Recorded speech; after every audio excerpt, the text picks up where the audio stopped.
Hello. Hmm. This is the first time that I'm getting in touch with you all to clarify something, and I think this will be the first time that I'll be thinking twice before I speak my heart, because I'm anxious that my words might be misinterpreted. So forgive me if I take a while longer than usual to communicate my thoughts. Mm. And I'd like to do this in English. In a recent interview, I was asked if I was a supporter of the left or the right wing, and I clearly stated that I believe I'm neutral, and we need to be good human beings first before we identify ourselves with our beliefs, and that the oppressed need to be protected at any cost. So further into the interview, I went on to elaborate on how I look at things, and I had quoted two references which had a huge impact on me, and which left me traumatized for days.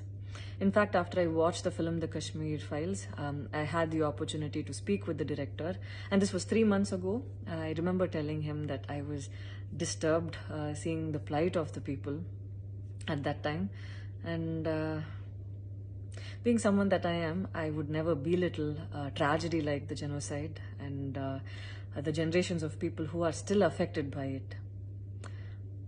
Having said that, I can never come to terms with the mob lynching incident that had taken place during our COVID times, because I remember seeing that video and being shaken for days.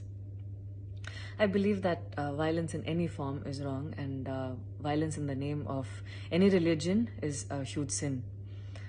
So this is all that I this is all that I intended to say, and that's all. But it was very disturbing to see that many people online justified the mob lynching incident, and I don't think any of us have the right to take another person's life. Being a medical graduate, I believe that all lives are equal and all lives are important. And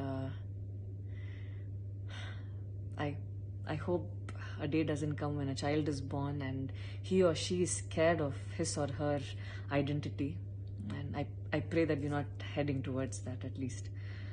14 years of my life, my school life, I remember every day going to school and chanting, "All Indians are my brothers and sisters. I love my country and I'm proud of its rich and varied heritage." So maybe it went so deep into my head. And we as children would never